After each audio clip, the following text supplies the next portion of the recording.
निर्भलं यशोधैर्यं निर्भयत्वमरोगताम् अजाड्यं वाक्पटुत्वं जघनूमस्मरणात् भवेत् वडगुडी பஞ்சமுகாஞ்சநேயமூர்த்திக்கு ஜெய். திருவாரூர் மாவட்டம் நன்னிலம் வட்டம் வடகுடி என்கின்ற புண்ணியமான க்ஷேத்திரம். இங்கே சீதாராம ஆலயம், ஸ்ரீ பஞ்சமுகாஞ்சநேய சுவாமி ஆலயம். ராமாயணத்தில் சுவாமி இங்கே ராமர் தங்கின இடம். பகவான் பஞ்சமுக ஆஞ்சநேயர் விஸ்வரூபம் எடுத்துட்டு சீதையை பார்க்கறதுக்காக ராமர் சொல்லி சீதையை பார்த்துட்டு வா அப்படின்னு சொல்கிறதுனால சுவாமி விஸ்வரூபம் எடுத்துன்னு 5 முகத்தோடு சுவாமி கிளம்பினார் லங்கைக்கு. லங்கையில் சீதையை பார்த்துட்டு இந்த இடத்துல ராமன் இடத்துல சொன்னார், கண்டேன் சீதையை அப்படின்னு.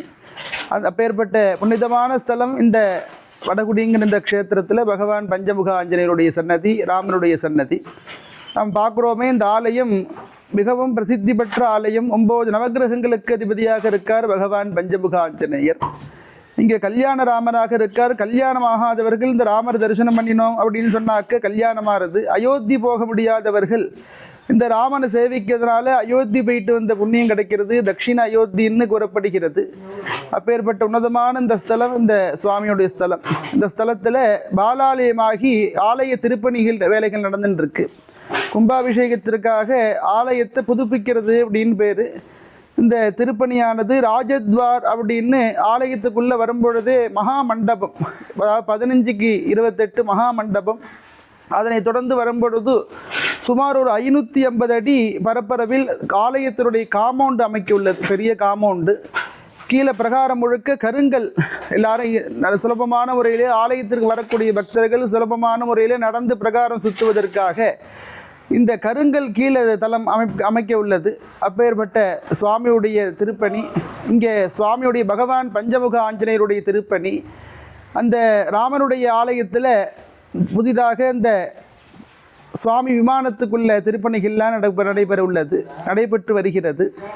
இந்த பார்க்கக்கூடிய அன்பு பக்தர்கள் முழுமையாக இந்த வீடியோவை பார்த்து ஆலயத்தில் திருப்பணி அப்படிங்கிறது ஒரு மனிதனுக்கு வாழ்க்கையில் திருப்பி ஒரு சந்தோஷத்தை கொடுக்கக்கூடியது. திருப்பணியில் ஏதாவது நம்ம பண்ணினோம், ஒரு ரூபா கொடுக்குறோம் அப்படின்னு சொன்னாக்க குபேரனாக ஆயிடுவார்கள் அப்படின்னு புராணங்கள்லாம் கூறுகிறது.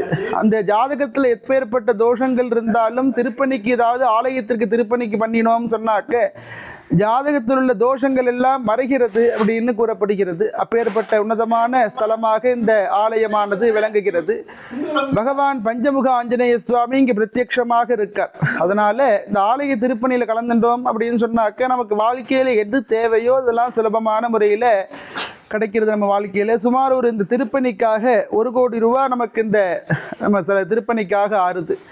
அந்த 1 கோடி ரூபாங்கிறது பெரிய விஷயம்தான். ஒவ்வொரு பக்தராக 100 ரூபா கொடுத்தா கூட இது சுலபமான முறையில் அந்த திருப்பணியை பண்ணிட முடியும். பொருளாக வாங்கி தரலாம், பணமாக கொடுக்கலாம். ஒவ்வொருத்தரும் ஒரு 100 ரூபா கொடுத்தாக்க இந்த ஆலய திருப்பணிக்கு பெரும் உதவியாக இருக்கும்.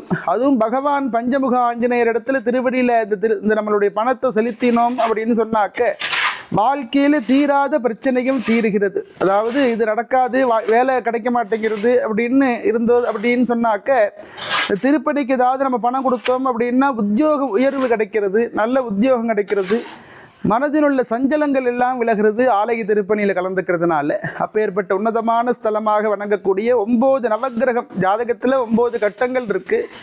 அந்த நவகிரகத்துக்கு அதிபதியாக இருக்கார் இந்த பஞ்சமுக ஆஞ்சநேயர். இந்த பஞ்சமுக ஆஞ்சநேயருடைய திருப்பணியில் எல்லா பக்தர்களும் கலந்துண்டு பகவான் பஞ்சமுக ஆஞ்சநேய சுவாமியோட அருளை பெறுமாறு பிரார்த்திக்கிறோம். வடகுடி பஞ்சமுக ஆஞ்சநேய மூர்த்திக்கு ஜெய்.